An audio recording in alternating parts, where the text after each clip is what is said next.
हे बच्चा, good morning. कैसे हो आप लोग? आई होप आपकी पढ़ाई अच्छी चल रही होगी। हम लोग डिस्कस कर रहे थे civics chapter 3, that is the gender, religion and caste. और दो चीजों के बारे में हम लोगों ने डिस्कस कर लिया, जेंडर और रिलीजन के बारे में।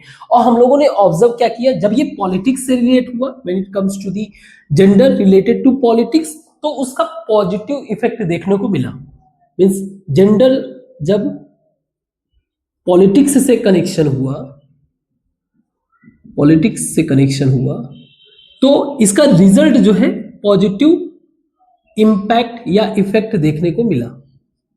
किस फॉर्म में? Is help to remove stereotypes. Society का जो एक स्टीरियोटाइप्स होता है, एक जो सर्टेन परसेप्शन होता है, उनको रिमूव करने में हेल्प किया। वहीं जब हम लोगों ने रिलीजन को पॉलिटिक्स से अटैच देखा, तो पॉलिटिक्स से अटैच देखा, तो इसका जो इम्पैक्ट था ज्यादातर वो निगेटिव इफेक्ट देखने को मिला, क्योंकि रिलीजन जो है कम्युनलिज्म को एक तरह से प्रमोट करता था। कम्युनलिज्म जो है सोसाइटी में वायलेंस और इस तरीके की चीजों को क्रिएट करता था। Now we are going to discuss caste and politics. Caste and politics. खास बात यह है कि जब कास्ट जो है पॉलिटिक्स से रिलेट होता है, तो हमें positive as well as negative दोनों ही इफेक्ट देखने को मिलते हैं। Both effect can be seen, means positive and negative. Positive और निगेटिव दोनों ही इफेक्ट देखने को मिलते हैं। सी, कास्ट का प्रॉब्लम क्या है, पहले आप इसको समझो। जैसे आप किसी भी सोसाइटी में देखोगे, इन एनी सोसाइटी, कोई भी आप सोसाइटी को देखोगे, there is a social division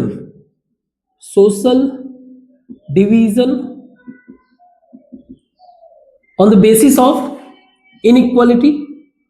मतलब कोई गरीब है तो कोई कुछ है ना, कोई अमीर है कोई गरीब है, इस तरीके से आपको सोशल इनइक्वालिटी दिखेगा। यानी रिच एंड पुअर, मान लो रिच एंड पुअर। वहीं अदर पॉइंट ऑफ व्यू से आप देख सकते हो डिवीजन ऑफ लेबर के पॉइंट ऑफ व्यू से, डिवीजन ऑफ लेबर काम के पॉइंट ऑफ व्यू से। जैसे जब रसिया जो अभी बना हुआ है, यूएसएसआर जब बना, तो वहां पे उनका जो कंसेप्ट था वही इक्वालिटी का ही कंसेप्ट था। लेकिन डिवीजन ऑफ लेबर कैसे सोसाइटी में क्रिएट होगा? जो मेटल का वर्क कर रहा है वो अपने आप को सुपीरियर कंसीडर कर रहा है, जो लकड़ी का वर्क कर रहा है वो मेटल वाला वर्क जो है इससे खुद को, मीन्स समहाउ आप किसी न किसी तरीके से डिवीजन हो ही जाता है। लेकिन कास्ट का प्रॉब्लम क्या है? कास्ट का प्रॉब्लम क्या है? सबसे बड़ी बात यह है कि अंडर द कास्ट, इसमें जो है, जो किसी भी पर्सन का कास्ट डिसाइड करता है उसका ऑक्यूपेशन। मींस कास्ट जो है it decides occupation of a person by birth. मतलब जो हमारे इंडिया में जो कास्ट सिस्टम है उसका ये अलग ही कहानी है, वो अलग ही तरीके से वर्क करता है। सबसे बड़ी बात यही है कि बाय बर्थ उसका डिसाइड हो जाता है कि वो काम क्या करेगा। हम लोग पुराने पॉइंट ऑफ व्यू से ये भी डिस्कस कर रहे हैं। दूसरी बात, दिस मतलब एक तरह से इनका जो कास्ट है या इनका जो एक्टिविटी है, this certified through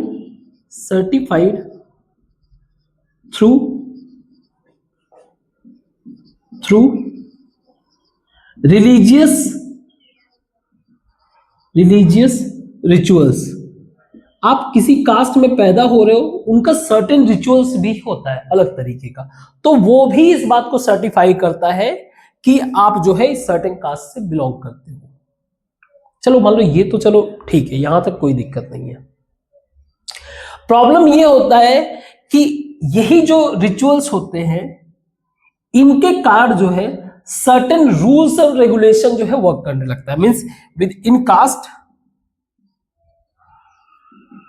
there is social rules and regulations, social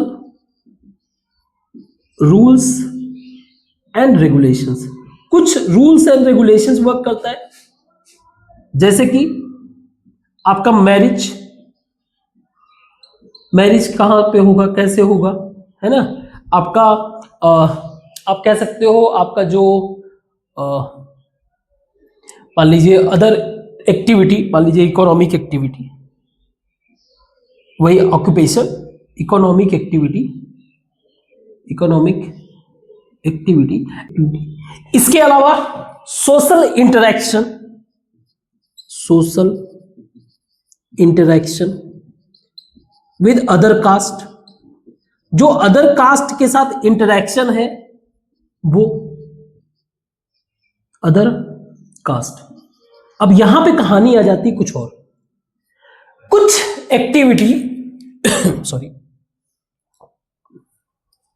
एक सेकेंड, इसको मैं थोड़ा मिटा दूं, फिर आगे डिस्कस करते हैं।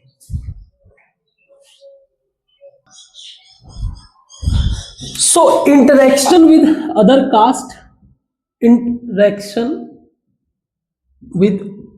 अदर कास्ट, है ना, सोशल इंटरेक्शन, खाना पीना, मिलना जुलना, ये सारी चीजें एक नई चीज को भी लीड करती है, लीड टू कास्ट डिस्क्रिमिनेशन। अब ये किस तरीके से discrimination? In the form of exclusion, social exclusion and like untouchability, social exclusion और अनटचेबिलिटी, इस तरीके की एक्टिविटी देखने को मिलता है। देखो बहुत सारे हमारे रिफॉर्मर्स थे जिन्होंने एक सोसाइटी ऐसा क्रिएट किया जहां पे कास्ट डिस्क्रिमिनेशन ना रहे। So there is a many social reformer tried to create a society free from caste discrimination. See, इन्होंने क्या ऑब्जर्व किया? There is a inhuman practice, मतलब इस तरीके के activity social exclusion, these were the inhuman. और ये भी तो अभी तो मैं बहुत सिंपल बता रहा हूँ ना, सिंपल टर्म में। अनटचेबिलिटी तो ह्यूज लेवल ऑफ इनजस्टिस था। इनह्यूमन इनजस्टिस मीन्स एक तरीके से मैं कह सकता हूं caste discrimination, from caste discrimination, inhuman practice और इनजस्टिस को खत्म करने के लिए बहुत प्रयास किया। जैसे कि हमारे सबसे फेमस हैं बापू, हमारे महात्मा गांधी जी।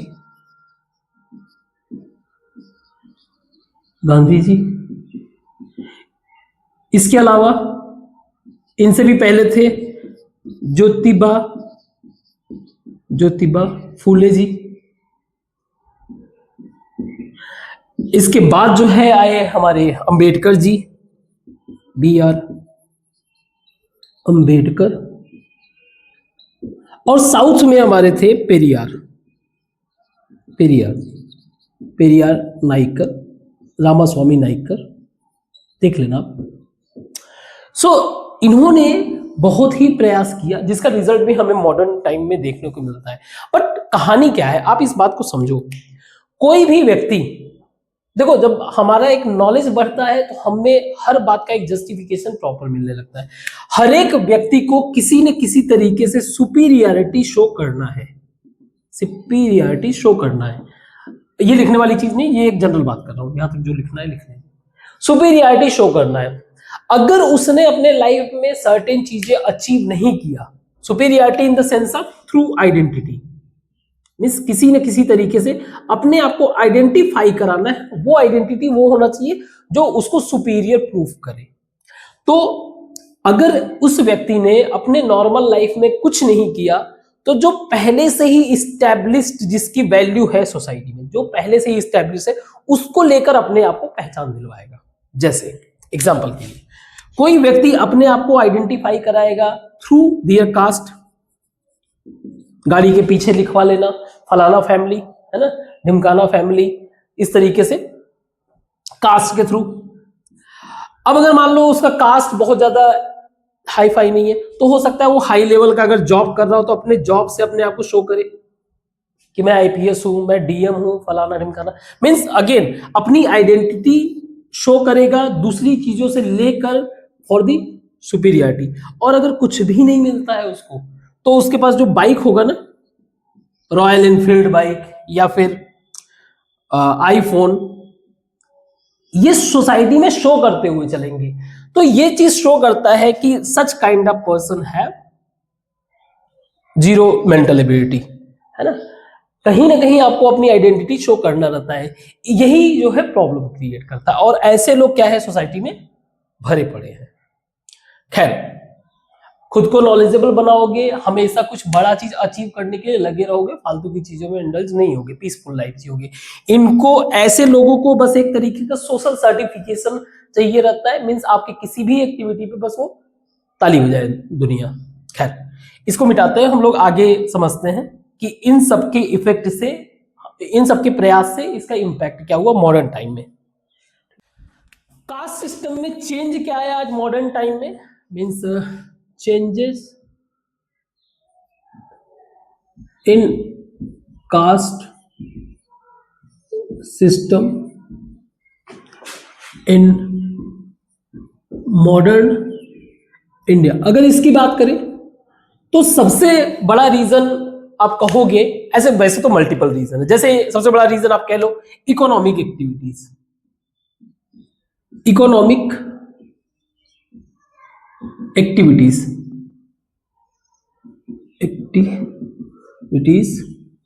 इसका फैलना, स्प्रेड। मींस गवर्नमेंट का डेवलपमेंटल वर्क जो है इंडिया के हर एक कॉर्नर तक पहुंच रहा है, जिसके कारण इकोनॉमिक एक्टिविटी फ्लरिश हो रही है और कास्ट सिस्टम वीक हो रहा है। जो एक कास्ट स्ट्रक्चर है जिसे हम लोग समझते हैं, इकोनॉमिक एक्टिविटी हो गया। इसके अलावा growth in literacy and education level. Education जितना ज्यादा लोग अवेयर हो रहे हैं, नॉलेजेबल हो रहे हैं, उतना ही ज्यादा उनके उनके लाइफ में जो है काफी बदलाव देखने को मिल रहा है। दूसरी बात, मोबिलिटी ऑफ ऑक्यूपेशन। मतलब जैसे आज के टाइम में क्या हो गया है कि they can change their work. ऐसा जरूरी नहीं कि आप जिस कम्युनिटी में जिस कास्ट में पैदा हुए हो उसी कास्ट के वर्क को करना, आप कोई भी काम कर सकते हो, इसमें कोई दिक्कत नहीं, सारा चीज फ्री है। अपार्ट फ्रॉम दैट एक जो और इंपॉर्टेंट चीज हुआ है, weakening of landlord power in villages. गांव में जो लैंडलॉर्ड पावर है उनका कम होना, ये भी कास्ट सिस्टम को वीक करने में मदद किया है। इवन अगर मान लो आप इन सिटीज, अगर आप सिटी में रह रहे हो, नो वन वरीड अबाउट, किसी को इस बात की चिंता नहीं है कि वो किसके साथ वरीड अबाउट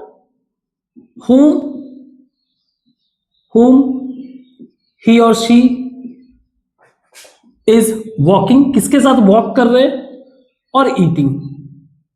तो कहीं ना कहीं सिटीज में जो है क्या हो रहा है, कास्ट सिस्टम तो और ज्यादा वीक हो रहा है। और अगर इसका रीजन में जाओगे, ऑब्वियसली बात है, उसका मेन कोर रीजन है इकोनॉमिक एक्टिविटी। इवन ये तो मान लो सोशल पॉइंट ऑफ व्यू है, वहीं गवर्नमेंट के पॉइंट ऑफ व्यू से देखें तो हमारा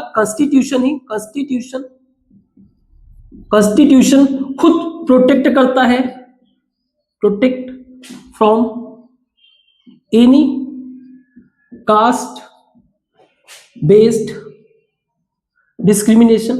आप किसी भी तरीके से कास्ट बेस्ड डिस्क्रिमिनेशन नहीं कर सकते हो। हमारा संविधान इस चीज को प्रोटेस्ट करता है। अपार्ट फ्रॉम दैट गवर्नमेंट बहुत सारे पॉलिसीज फॉर्म की to reverse the historical injustice.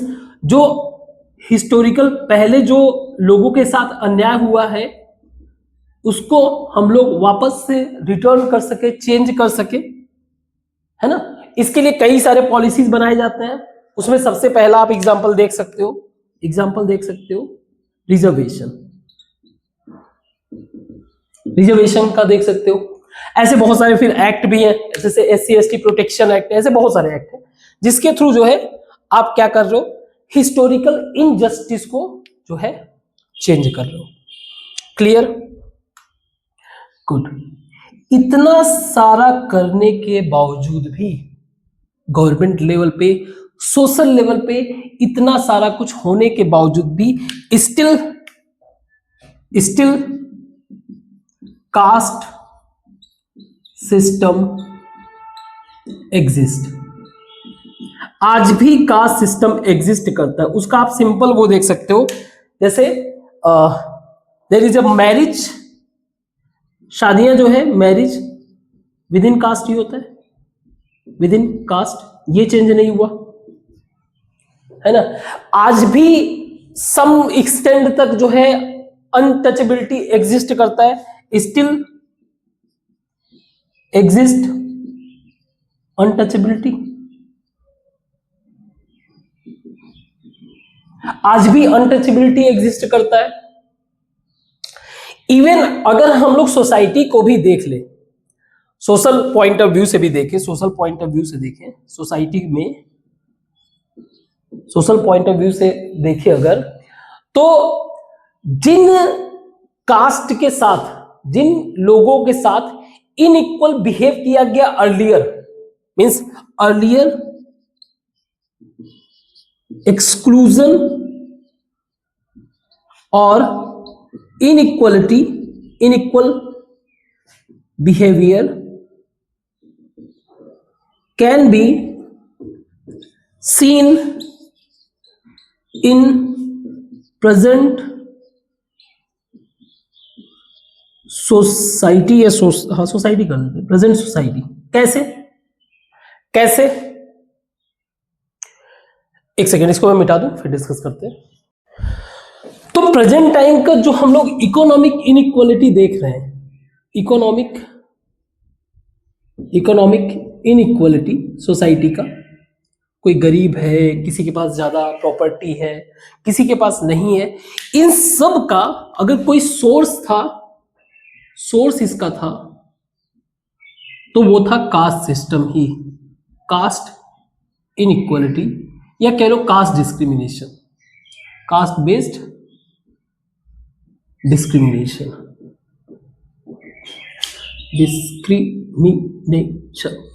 ठीक है, कास्ट बेस्ड डिस्क्रिमिनेशन था। See earlier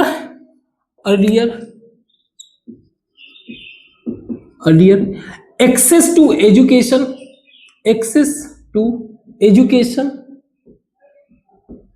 access to land यानी जमीन, आप क्या जॉब करोगे, occupation and other resource,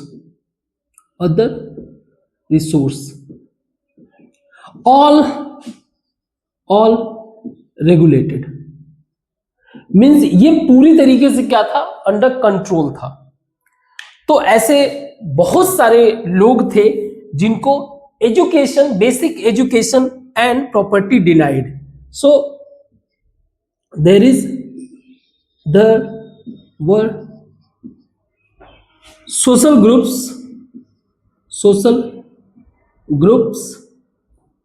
denied for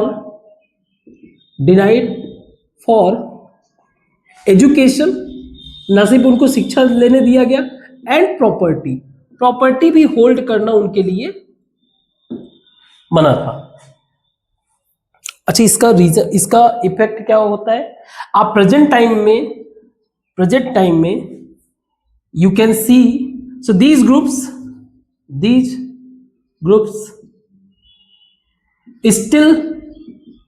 still face social and economic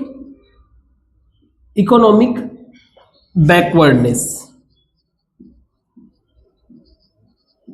आज भी इनको economic backwardness, social point of view से बैकवर्डनेस झेलना पड़ रहा है. Though there is a legal provision legal efforts, कह लो efforts to remove historical injustice. बहुत सारे गवर्नमेंट के प्रयास किए गए जो हिस्टोरिकल इनजस्टिस को खत्म करने का. इवन जो कास्ट डिस्क्रिमिनेशन है, इवन कास्ट इनइक्वालिटी, कह लो cast inequality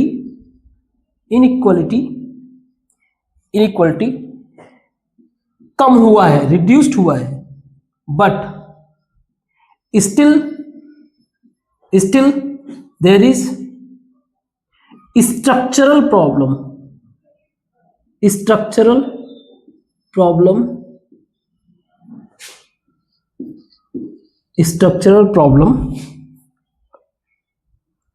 exist in society. और वो स्ट्रक्चरल प्रॉब्लम क्या है? किसी भी सोशल ग्रुप का बैकवर्ड होने का रीजन ये है, सोशल और इकोनॉमिक बैकवर्ड होने का रीजन ये है पहले का एजुकेशन और ये सारी चीजें अलाउ ना करना. तो ये स्ट्रक्चरल प्रॉब्लम है. अगर मान लो आप एफर्ट भी करते हो, जैसे कोई भी एक सोसाइटी बिल्ड करना या उनको आगे बढ़ाना, ये कम से कम 25 से 50 साल का एफर्ट होता है. 50 इयर्स लगेगा तब जाके कहीं सोसाइटी में एक सर्टेन चेंज देखने को मिलता है.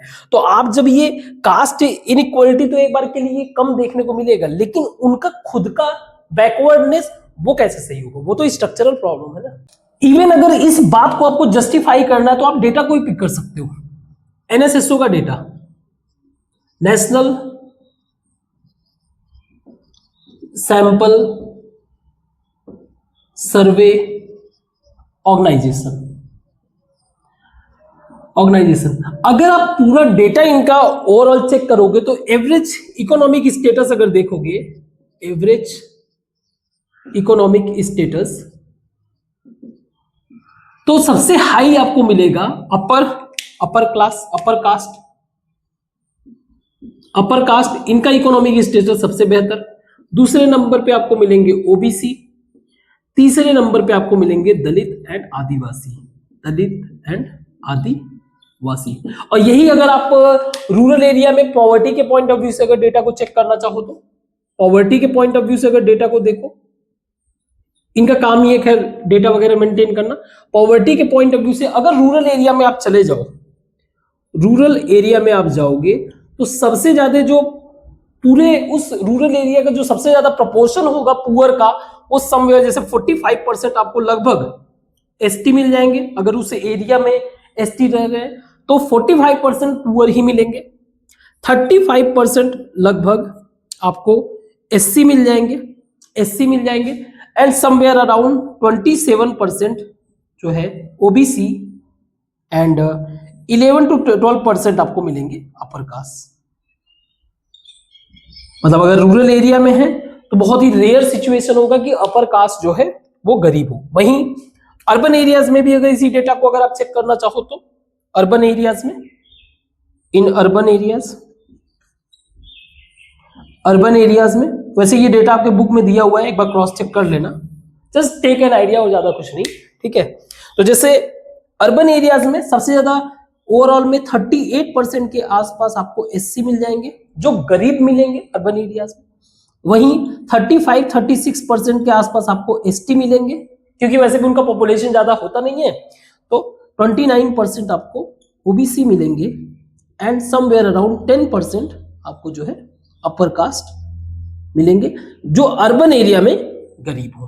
तो ये डेटा भी इस बात को क्या करता है, जस्टिफाई करता है कि इकोनॉमिक इनइक्वालिटी है. दो कि अगर हम लोग इंडिपेंडेंस से अलग पॉइंट ऑफ व्यू से देखें तो इकोनॉमिक एक्टिविटी ने कहीं ना कहीं ये भी बदला। जैसे आज से अगर मान लो जो 100 साल, कोई 100 साल पहले आप कोई ऐसा प्रोविजन ऑफ टाइम ट्रेवल करा के जो आज से 100 साल पहले जो व्यक्ति रह रहा हो उसको आज के प्रेजेंट टाइम में लाके बिठाओगे ना, तो उसको पहली बात तो ये बिलीव ही नहीं होगा जिस तरीके से कास्ट का जो एक पहले बहुत ज्यादा स्ट्रॉन्ग होल्ड रहता था कास्ट सिस्टम का, जिस तरीके से कास्ट सिस्टम वीक हुआ है उसको तो ये बिलीव ही नहीं होगा। और जिस तरीके से इकोनॉमिक एक्टिविटी ने कास्ट में भी जो है ग्रोथ कराया है, जैसे सोशल, आप किसी भी सोशल का मतलब जो भी सोशल ग्रुप है, चाहे वो आप छोटी कास्ट मतलब एससी में चले जाओ, एसटी में चले जाओ, इन सब में आज प्रेजेंट टाइम में आपको, इसमें भी आपको क्या मिलेंगे, रिच एंड पुअर। इसमें भी ऐसा नहीं है कि सबके सब गरीब ही हैं, सब ग्रो कर रहे हैं, रिच एंड पुअर यहां पे भी आपको देखने को मिलेगा। So no doubt the growth at very good pace, but still जो स्ट्रक्चरल प्रॉब्लम है वो तो है ही, उसको तो हम लोग समझे ही। बाय द वे, खैर एक चीज, शेड्यूल कास्ट और शेड्यूल ट्राइब का मतलब क्या होता है, एक मीनिंग अच्छे से समझो। आप ये याद रखा करो कि छोटे छोटे टर्म्स का एक मीनिंग होता है। जैसे शेड्यूल का मतलब जो आप इमेजिन करते हो कास्ट नहीं होता है। शेड्यूल का मतलब होता है कि there is a list, government का एक लिस्ट है, उस लिस्ट के अंदर एक कास्ट लिखा हुआ है या ट्राइब का नाम लिखा हुआ है, हम लोग उसी को बस एसटी और एससी कहते हैं। एसटी एससी का मतलब आप जो इमेजिन करते हो वो मत ले लेना। अगर कल को आपका कास्ट अगर जो है इस लिस्ट में आ गया, किस पॉइंट ऑफ व्यू से ये लिस्ट बनाया गया है, ये लिस्ट बनाया गया है सोशल, याद रखना, सोशल एंड एजुकेशनल बैकवर्डनेस के बेसिस पे, एजुकेशनल बैकवर्डनेस, इसके बेसिस पे ये लिस्ट बनाया गया। अभी तक जो आप एससी एसटी का मीनिंग समझ रहे हो ना कि एससी का मतलब फलाना जाति या एसटी का मतलब फलाना, नहीं, ऐसा नहीं है। ये बस एक ट्राइब, जैसे मैंने एक लिस्ट बना दिया, ठीक है, इस लिस्ट में जो नाम रहेगा वो शेड्यूल कास्ट है, अगर इस लिस्ट में नाम नहीं है तो शेड्यूल कास्ट नहीं है। तो जो एक स्टीरियोटाइप्स माइंड में उसको क्लियर कर लेना। कहने का मतलब ये है कि हर शब्द का एक प्रॉपर मीनिंग होता है, उसको समझा करो, अदरवाइज रॉन्ग इंटरप्रिटेशन में ही जाओगे। इसको मिटाते हैं और आगे डिस्कस करते हैं। Caste in politics, caste in politics. See, जैसे हम लोगों ने देखा था कम्युनलिज्म, कम्युनलिज्म अपने आप को यह समझता था कि हम रिलीजन के बेसिस पे एक सोशल ग्रुप बना सकते हैं, है ना, एक सोशल ग्रुप बना सकते हैं। वैसे ही कास्ट भी खुद को जो है basis for social group consider करता है, कास्ट के बेस। अब इस पूरे स्टोरी का स्टार्टिंग क्या होता है, कहां से होता है, ये कहानी स्टार्ट होती है आपके इंडिपेंडेंस के बाद, जो है इंडिपेंडेंस के बाद जो है हमारे कंट्री में वोटिंग को लेकर यूनिवर्सल एडल्ट फ्रेंचाइज को फॉलो किया। यूनिवर्सल एडल्ट फ्रेंचाइज मीन्स जितने भी एडल्ट हैं सभी को voting right to all adult, सभी को जो है वोटिंग राइट्स दे दिया। अब इसके कारण हुआ क्या कि जो पॉलिटिकल लीडर्स थे, पॉलिटिकल लीडर्स या पार्टीज ट्राई टू मोबिलाइज मतलब इकट्ठा करना, है ना, मोबिलाइज ऑल कास्ट, प्रयास करते थे सभी कास्ट को मोबिलाइज करने का। और कुछ कास्ट जो है, कुछ कास्ट ऐसे भी थे उस टाइम पे, some caste aware themselves and, या फिर कह सकते हो some caste develop their political awareness, some caste develop their political awareness. Political awareness develop होने के कारण दे गेट, इन्होंने पॉलिटिकल पॉइंट ऑफ व्यू से दे गेट, आप कह सकते हो पॉलिटिकल रिप्रेजेंटेशन जो हेल्प किया help in the growth of that caste, जो उस कास्ट को ग्रो करने में हेल्प किया। तो कास्ट बेस्ड तो पॉलिटिक्स शुरू हो ही गया था, है ना। तो पॉइंट ये है कि कास्ट जो है पॉलिटिक्स में इन्वॉल्व होता है। So no doubt social base, यानी कि कहानी यहीं पे आ जाता है, फिर से यहां से कहानी शुरू हो जाता है कि कास्ट जो है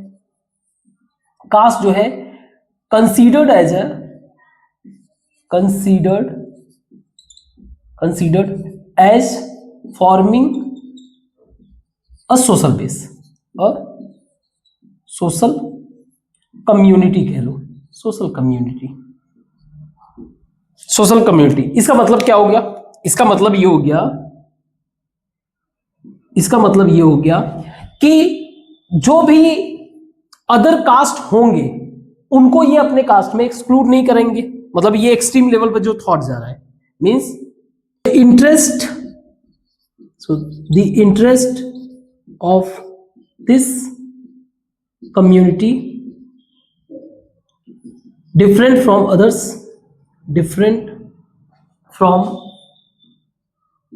अदर्स, मतलब अदर कास्ट। इनका ये भी सोचना ऐसा था कि दिस सोशल ग्रुप, ये जो सोशल ग्रुप बनेगा,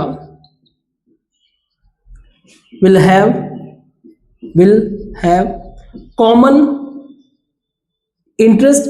इसके अंदर जो होंगे सबका अपना खुद का कॉमन इंटरेस्ट है।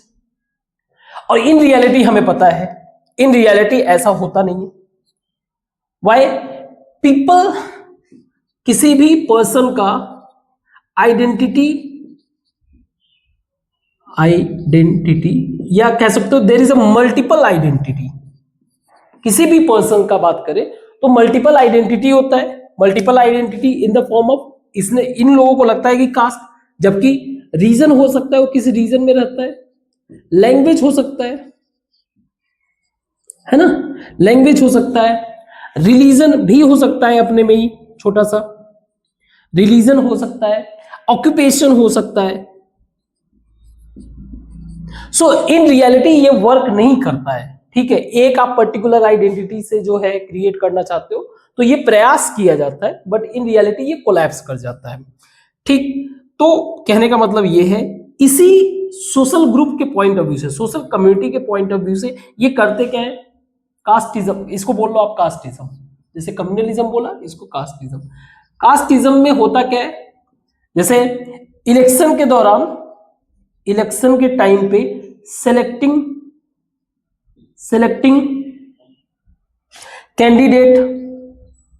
कैंडिडेट ऑफ सेम कास्ट, अपने खुद के कास्ट के कैंडिडेट को सेलेक्ट करना। दूसरा, appealing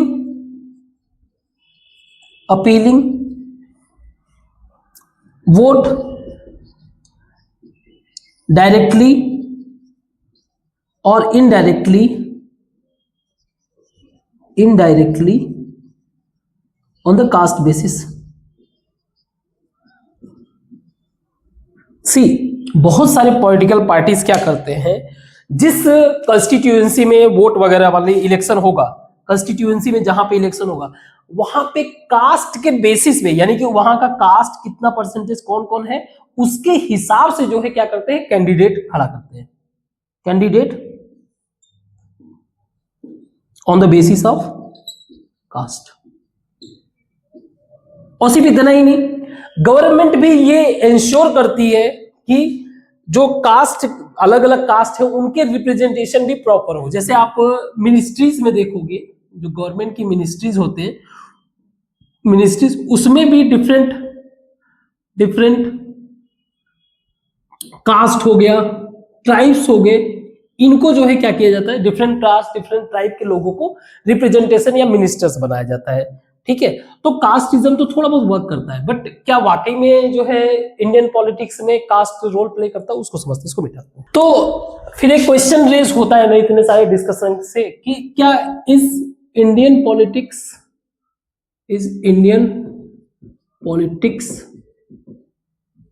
is Indian politics about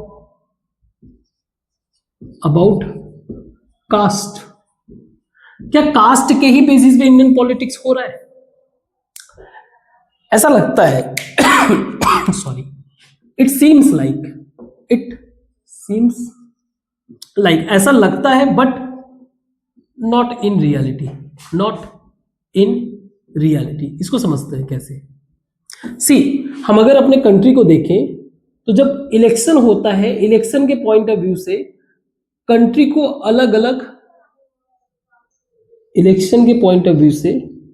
अलग अलग रीजन में डिवाइड किया जाता है, जिसको बोलते हैं कंस्टिट्यूएंसीज।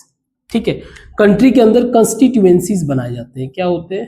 कंस्टिट्यूएंसीज। ऐसे रीजन होते हैं multiple, these are the constituencies. Now constituencies जो होते हैं, इसमें no single majority of any caste, कोई एक कास्ट का मेजॉरिटी नहीं होता है। It's a mix of all caste, मतलब मिक्स ऑफ ऑल क्या, मेनी कास्ट। एक पर्टिकुलर कॉन्स्टिट्यूएंसी में कई सारे कास्ट जो है मिक्स होते हैं। तो इसका मतलब क्या हो गया कि to win the election,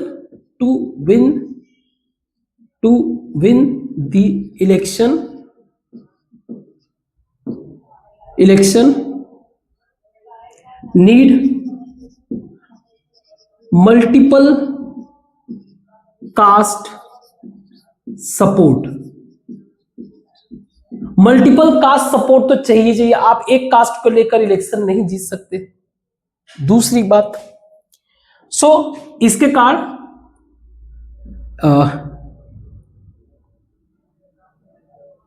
a particular caste cannot become a vote bank। कोई पर्टिकुलर कास्ट जो है वोट बैंक नहीं बन सकता। आप कहीं पे भी देख लीजिए, बेशक कास्ट के बेसिस पे वो पॉलिटिकल पार्टीज हो, लेकिन फिर भी वो जीत नहीं सकते। उसका और भी रीजन आप समझो। अगर इसका हम लोग एग्जांपल देख सकते हैं। क्या करें, मान लीजिए अगर एक ही कास्ट से अगर ऐसा कुछ होता भी है, अगर वोट बैंक आप बना भी ले, तो वोट बैंक का मतलब एक प्रपोर्शन ऑफ वोटर्स। हम लोग कास्ट बेसिस पे बात कर रहे हैं। तो अगर आपने बना भी लिया, अपार्ट फ्रॉम दैट, अगर आपने बना भी लिया, there is a political parties, there is a, if एक पॉइंट ऑफ व्यू से ऐसे भी तो नहीं हो सकता है ना, there is a provision of, आप कह सकते हो candidate of same caste can nullify the effect of vote bank. आप समझो इसको, बात को। जैसे मान लीजिए बहुत सारे रिसर्च करके आपको पता चल गया कि इस पर्टिकुलर कॉन्स्टिट्यूएंसी में कोई एक पर्टिकुलर कास्ट बहुत ज्यादा है। तो भाई हमारे कंट्री में ऐसा नहीं है कि पॉलिटिकल पार्टी एक ही है, पॉलिटिकल पार्टी 10 है। आप बिना किसी पॉलिटिकल पार्टी के भी इलेक्शन लड़ सकते हो। मान लीजिए अगर एक ही कास्ट है, तो ऐसे 10 लोगों को खड़ा कर दिए, सबका वोट बट जाएगा। तो बहुत ज्यादा रोल प्ले नहीं कर पाता है कास्ट। इसके अलावा एक बात ये भी प्रूव करता है ना, a person, a sitting MP और एमएलए sometime lose इलेक्शन। तो ये शो कर रहा है ना, this is showing that no permanent loyalty. Caste basis पे ऐसा कोई परमानेंट लॉयल्टी है नहीं। आपने बेशक कास्ट के बेसिस पे जीत गए, अगली बार आप इलेक्शन हार गए। तो हमारे इंडिया में पॉलिटिक्स कास्ट जो है एक तरह से जो है चलो रोल प्ले करता है, लेकिन उस तरह से नहीं करता जिस तरीके से लोग समझते हैं। कास्ट जो है पॉलिटिक्स में खुद के ग्रोथ के लिए, उस कास्ट का ग्रोथ के लिए अपना जो भी फायदा निकलवाना है वो निकलवाते हैं। तो इन रियलिटी जो है पॉलिटिक्स में मैटर क्या करता है, व्हाट मैटर्स? What matters. सबसे बड़ा चीज होता है इकोनॉमिक कंडीशन, या फिर ये कह सकते हो उससे बड़ा चीज ज्यादातर लोगों का होता है कि अटैचमेंट विद पॉलिटिकल पार्टी। कोई एक पॉलिटिकल पार्टी से आपका खुद का अटैचमेंट, पहला चीज ये हो जाता है, पॉलिटिकल पार्टी से अटैचमेंट। इसके अलावा आप कह सकते हो इकोनॉमिक कंडीशन, इकोनॉमिक कंडीशन ये मैटर करता है। ये मैटर करता है कि जो गवर्नमेंट वर्क कर रही है वो कैसा परफॉर्म कर रही है, यानी कि परफॉर्मेंस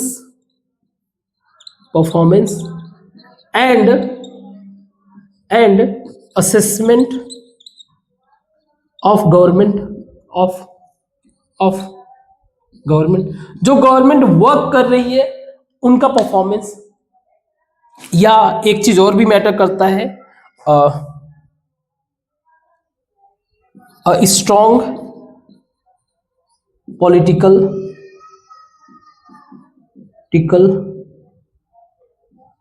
लीडर, उसका विजन, कि पर्टिकुलर पॉलिटिकल लीडर उसका विजन क्या है, उसका खुद की क्रेडिबिलिटी क्या है ना, खुद की क्रेडिबिलिटी क्या है, खुद की एबिलिटी क्या है, ये सारी चीजें उसमें आ जाता है। बट ये जो कास्ट हम लोग जो सोचते हैं जनरली कि कास्ट जो रोल प्ले करता है, ऐसा नहीं है। एक जनरल थॉट तक आपको लगता है, इन रियलिटी बहुत ज्यादा रोल प्ले नहीं करता है। अगर है भी तो भी इलेक्शन में उन सब चीजों को डिफीट किया जा सकता है। ठीक है, तो ये तो था हमारा जो है कास्ट इन पॉलिटिक्स। अब पॉलिटिक्स इन कास्ट, ये भी एक अपोजिट टर्म को समझते हैं, इसको मिटाते हैं। Relationship between caste and politics. Politics और कास्ट में अगर रिलेशन देखें so it's not one way, कोई वन वे रिलेशन नहीं है, ये दोनों साइड से, नॉट वन वे। जैसे हम लोगों ने देखा caste in politics, even we can see politics in caste. इसको पॉइंट ऑफ व्यू से इसको देखते हैं। Then I mean you can say कि आप there is one other way जिसमें पॉलिटिक्स कास्ट के अंदर कैसे पॉलिटिक्स होता है। तो पहला नंबर पॉइंट आप समझो, ईच कास्ट ग्रुप, हर एक caste group try to increase their political strength. Political strength अपना जो है बढ़ाना चाहते हैं। तो ये किए क्या, दे इंक्लूड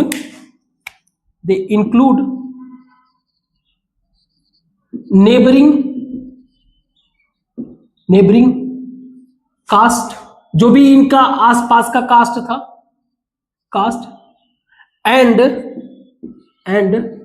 सब caste into a single group, जो न्यूमेरिकली लार्ज हो, जो नंबर में क्या हो, नंबर में न्यूमेरिकली लार्ज, जो हेल्प टू गिव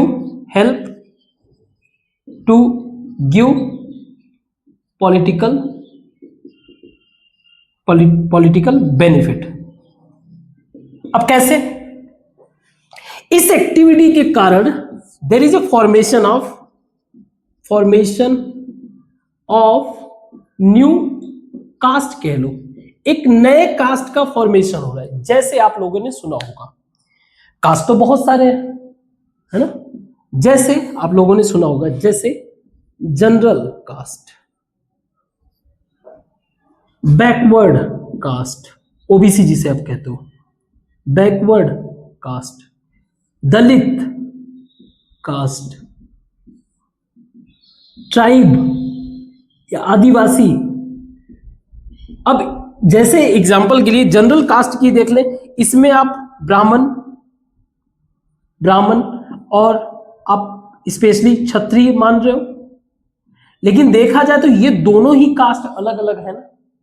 ओबीसी में ऐसे बहुत सारे कास्ट, इन्होंने क्या किया है, ग्रुप बना के एक नया ग्रुप फॉर्म कर लिया है, that is backward and general. इस तरह से ऐसे ही दलित में बहुत सारे मल्टीपल कास्ट है, मल्टीपल कास्ट है, उसमें भी उनमें छोटे जो नीचे वाले उनको भी मर्ज कर रखा है। तो एक नए तरीके का कास्ट बनाया गया only to get political mileage, and ठीक है, गलत नहीं है। इसका बोथ पॉजिटिव और निगेटिव दोनों ही इफेक्ट देखने को मिला। तो जैसे कि पॉजिटिव इफेक्ट के पॉइंट ऑफ व्यू से अगर बात करें, positive effect, this gave platform to disadvantage community. इनको जो है, जो बैकवर्ड कम्युनिटी था उनको एक प्लेटफॉर्म दिया जिसके थ्रू इन्होंने डिमांड पॉलिटिकल पावर, मोर पॉलिटिकल पावर, जिसके थ्रू इन्होंने पॉलिटिकल पावर डिमांड किया, सीक डिग्निटी एंड इक्वलिटी और डिग्निटी इन्होंने मांगा। अपार्ट फ्रॉम दैट बहुत सारे political parties, many political parties और सोशल ग्रुप्स, ऐसे जो एनजीओ टाइप के होते हैं, सोशल ग्रुप्स मोबिलाइज पीपल, लोगों को इकट्ठा किया, mobilise people to end discrimination. जो भी सोसाइटी में अनटचेबिलिटी या किसी भी तरीके का डिस्क्रिमिनेशन है उसको एंड करो। To access land, education and other resource, so no doubt other resources for their betterment. No doubt you can see the positive impact, जिसके कारण जो है बैकवर्ड कम्युनिटी का लाइफ बेटर हुआ। But there is also some negative impact, there is also some negative impact, there is also some negative effect. See, caste based या फिर कह लो आप रिलीजन बेस्ड पॉलिटिक्स, कास्ट या religion based politics avoid real issue. जो real issue है उसको avoid कर रहा है। अब रियल इश्यू क्या है, जैसे कि पॉवर्टी, गरीबी एक रियल इश्यू है, इसको कहीं ना कहीं अवॉइड कर रहा है। डेवलपमेंट, ये एक रियल इश्यू है, इसको अवॉइड कर रहा है। इसके अलावा आप कह सकते हो करप्शन, ये जो है हार्म करता है सोसाइटी को, ये कहीं ना कहीं रियल इश्यू ये अवॉइड कर रहा है। And also create social disturbance, social conflict कह लो, सोशल कॉन्फ्लिक्ट क्रिएट कर रहा है। सोशल टेंशन क्रिएट होता है, इसके कारण सोशल टेंशन क्रिएट होता है।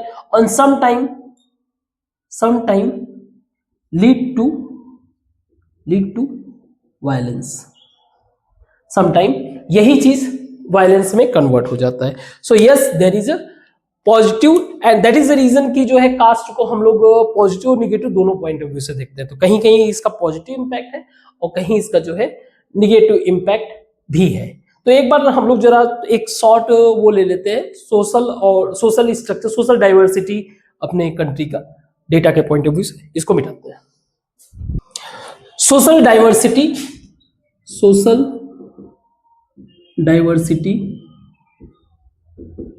Of India. सी, आपका चैप्टर वैसे कंप्लीट हो चुका है, बस एक छोटा सा बात जो है बताना है। See, when it comes to the social diversity, इसका बेस्ट डेटा सोर्स है, डेटा सोर्स इसका सबसे बेहतर तरीका है, आप सेंसस को पिक करो। सेंसस किसके द्वारा कंडक्ट किया जाता है? गवर्नमेंट के द्वारा, by government after every 10 years. Last census हुआ था हमारा 2011 में, 10 साल में हो जाना चाहिए था, अभी हुआ नहीं, अभी 2026 में शुरू होगा सेंसस। खैर, पॉइंट ये है कि इस डेटा, जब ये डेटा कलेक्ट करने लोग जाते हैं, घर पे आपके होम बेस्ड डेटा कलेक्ट किया जाता है। यहाँ पर आपसे रिलीजन वगैरह भी पूछा जाता है, आपका बहुत सारी बातें पूछा जाता है इंक्लूडिंग रिलीजन। अगर आप कोई रिलीजन नहीं फॉलो करते हो तो वो एज इट इज जो है उसमें लिख दिया जाता है। अगर आप एक एथिस्ट हो तो भी एज इट इज लिख दिया जाता है। प्रेजेंट सिनेरियो अगर देखें, यानी कि 2011 का हम लोग डेटा पिक करें तो उसके हिसाब से सोसाइटी में हिंदू जो है लगभग 79 या 80% कह लो आप, 79.8% के आसपास है। ये डेटा आप क्रॉस चेक करोगे, वैसे खैर उतना इंपॉर्टेंट नहीं, बस एक आइडिया लेना है। हिंदू दूसरे नंबर पे, मुस्लिम समवेयर अराउंड 14.2% है। फिर आते हैं क्रिश्चियन जो कि 2.3% है।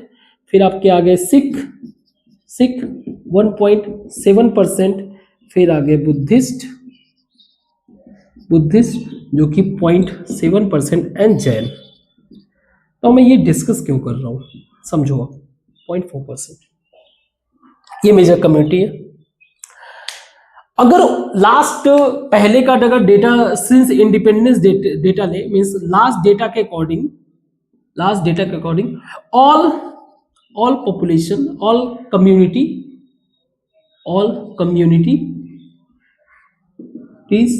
पॉपुलेशन जो है ग्रो किया है,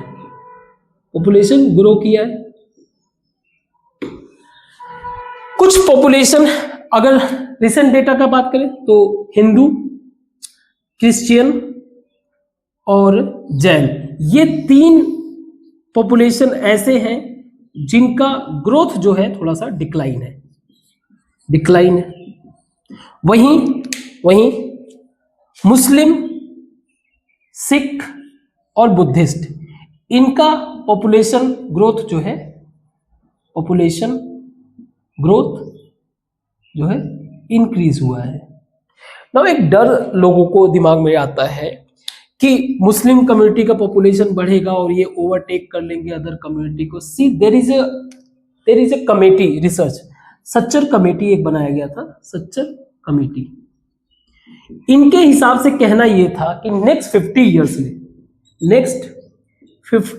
इयर्स में अगर मुस्लिम पॉपुलेशन बढ़ेगा तो लगभग 3 से 4% इंक्रीज होगा, एंड सेम प्रोपोर्शन में अदर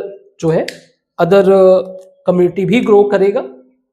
अब ये कह सकते हो आसपास ही रहेगा, मान लीजिए किसी का 3-4 है तो किसी का 1-2 है, मतलब इसी रेंज में ही सबका पॉपुलेशन। लेकिन इसके पॉइंट ऑफ व्यू से जो है क्या किया जाता है, एक तरह का फियर क्रिएट किया जाता है सोसाइटी में। तो रियलिटी प्रॉब्लम आप समझो क्या है। प्रॉब्लम ये है, इसी सच्चर कमेटी ने, वैसे तो ये रिजल्ट जो दिया गया था सच्चर कमेटी के रिपोर्ट पे रीडिंग करके, उनके रिपोर्ट पे सेंसस डेटा पे रीडिंग करती है। इसी सच्चर कमेटी ने अगर मुस्लिम कम्युनिटी के बारे में बताया था, क्योंकि यही आजकल एक बड़ा फियर बना हुआ है, सबसे बड़ा ड्रॉबैक है इनका इलिटरेसी। और ये सिर्फ ऐसा नहीं है, कोई भी कम्युनिटी अगर इलिटरेट होगा तो उसको हाई लेवल पे उनका यूटिलाइज किया जाता है। अब जैसे बहुत सारे कम्युनिटी ऐसे मिलेगा, आप समझो इस बात को, अगर आपको ये क्लैरिटी नहीं हो रहा है, कोई भी व्यक्ति अगर ये क्लैरिटी नहीं हो रहा है कि आपका रिलीजन का मैटर जो है प्राइवेट है और अदर मैटर आपका पब्लिक है, अगर आप डिफरेंस नहीं क्रिएट कर पा रहे हो, अगर ये डिफरेंस के कारण आप प्रायोरिटी नहीं सेट कर पा रहे हो, तो ये आपकी चिंता है। By default you will indulge in some form of crime. Illiteracy आपको ये बैलेंस ही नहीं देता है, नो बैलेंस ऑफ थॉट। तो जैसे किसी से आप पूछोगे ना, ऐसे व्यक्ति से कि कॉन्स्टिट्यूशन में, कंट्री में या तुम्हारे रिलीजन में प्रायोरिटी क्या है ना, बड़ा ये चीज चलता है। तो रिलीजन बड़े चौड़े होके बोलेंगे रिलीजन, ये शो करता है उनकी हाई लेवल ऑफ इलिटरेसी। और अपने लाइफ में अगर जो ये व्यक्ति बोल रहा है, आप उससे पूछो तुम्हारे लाइफ में क्या तुम्हारा लाइफ फर्स्ट क्लास चल रहा है, मल्टीपल प्रॉब्लम झेल रहे हैं। वहीं एक व्यक्ति अगर समझ गया कि कंट्री वो इन्वायरमेंट है जिसके अंदर तुमको ये फ्रीडम देता है कि तुम अपना रिलीजन फॉलो करो, एनी रिलीजन सारा कहानी है रिलीजन का इंटरप्रिटेशन, आप कैसे उसको समझ रहे हो। अगर आप रॉन्ग वे से समझ रहे हो, खासकर पीपल को क्या किया जाता है कि वो जो लैंड होता है, लैंड सरफेस, उससे इनको डिस्कनेक्ट कर दिया जाता है, इससे इनको ऊपर। सोच के देखो, कोई व्यक्ति यहां पे हवा में है, कौन ज्यादा स्ट्रॉन्ग होल्डिंग रखेगा? तो सबसे पहला प्रायोरिटी होना चाहिए आपका देश। दूसरे नंबर पे वो जो देश को स्ट्रक्चर तरीके से वर्क करा रहा है, हेल्प कर रहा है, जिसने पूरा तरीके से सोशली उसको बाइंड करके रखा हुआ है,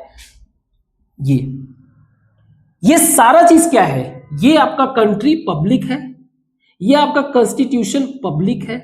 इसके बाद जब आप पब्लिक सोशल यानी कि कंट्री के रूप में प्रोटेक्टेड हो, सोशल के रूप में प्रोटेक्टेड हो, तभी रिलीजन आपका आएगा, अदरवाइज ये भी इररिलेवेंट है। तो अगर आपको लगता है आपका रिलीजन सबसे ऊपर है, ट्रस्ट मी, आप बहुत पीछे हो, आप बहुत पीछे हो। खुद को आगे ले जाने में आपको आगे का कम से कम 40-50 साल लगेगा। एंड सिंपल सी बात है, आपका बैलेंस ऑफ थॉट ना होने का आप करोगे क्राइम। तो क्राइम भाई कुछ भी हो, क्राइम का तो कोई इलाज नहीं है, फिर तो ढंग से उसको जो है जो भी किया जाएगा, है ना, वो सारी चीजें सॉल्यूशन किया जाएगा। तो ये क्लैरिटी ऑफ माइंड रखो, you have to develop your priority, first priority must be your country. That's what the educational mind is. क्यों? क्योंकि ये पब्लिक स्फीयर वाली चीज है। जब मेरा बाहर का चीज साफ रहेगा, क्लीन रहेगा, तभी तो मैं इंटरनली भी बढ़िया रहूंगा।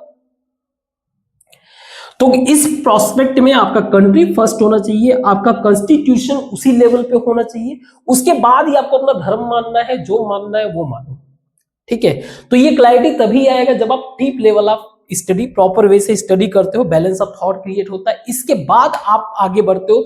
जहां पे दो चीज होता है जिसे बोलते हैं, एक पैसा कमाना, एक होता है पैसा बनाना।